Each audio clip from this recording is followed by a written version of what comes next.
السلام علیکم درنو او قدرمنو دوستانو، په دې ویډیو کې تاسو سره د واده د شپې ډیر مهم او ضروری معلومات شریکوم چې د واده په شپه باندې داسې درې غلطیانی چې هغه تاسو ژوند بربادولی شي او دغه غلطیانی تاسو د ټول عمر د بربادۍ او د مشکلاتو سبب جوړیدلی شي.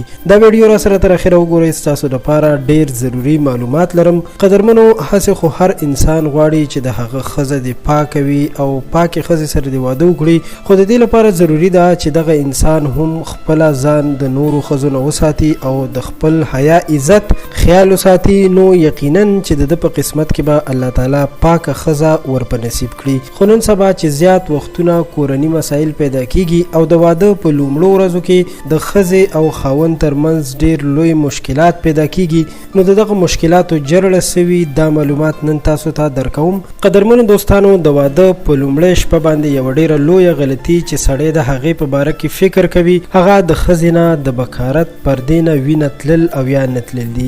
اکثره وخت خلک داسې فکر کوي چې که د ښځې د بکارت د پردې نه وینه لاړه شي نو دغه به پاکه ښځه وي، او که لاړه نه شوه نو دغه ښځه بیا بدکاره ده او دې به د مخکې نه بدکاري کړې وي. حالانکې داسې نه ده. په دې اړه باندې موږ مخکې هم ویډیوګانې جوړې کړي دي او په دې باره کې ډاکټرانو هم خپلې رایې ورکړي دي او طب پوهانو ورسره دیني عالمانو هم په دې باره کې ویلي دي چې دا یو نری پرده وي او دا ټوپ وهلو یا ډېرې بیمارۍ او یا د نورو مشکلاتو له وجې هم شلیدلی شي. ضروري نه ده چې دغه ښځه دې ضرور خرابه وي د چا نه چې وینه لاړه نه شي.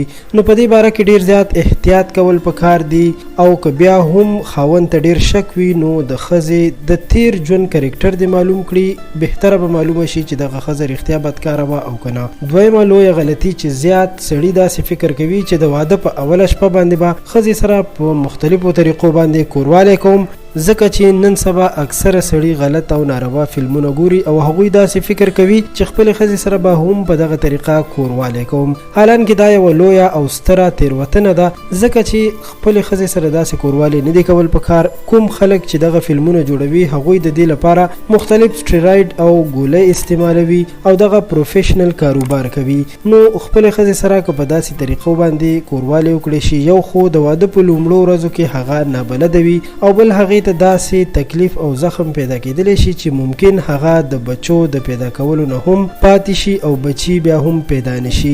او دریمه غلطي چې اکثره وخت مخې ته راځي هغه دا ده چې د واده په اوله شپه باندې خاوند په خپله ښځه باندې روب اچوي او هغه دومره متاثره کوي چې د ډیرو متاثره کولو په وجه باندې هغه ځینې وخت ووهي او ویې ټکوي چې دا ډیر زیات ظلم دی، ځکه چې یوه ښځې ستا لپاره ټول خاندان پرېښی دی او تا ته ناسته ده، نو هیڅکله پرې داسې ظلم کول نه دي پکار. قدرمنو، امید لرم چې دا ویډیو به ستاسو خوښه شوې وي او تاسو به ترې څه زده کړه کړې وي. د ویډیو د کتلو مو ډیره مننه کوم. خپل نظر را سره کمنټ کې خامخا شریک کړئ او له نورو تازه او په زړه پورې معلوماتو او ویډیوګانو لپاره در سره زموږ چینل خان کلیک سبسکرایب کړئ. تاسو ټول په لوی الله سپارم. د الله په امان.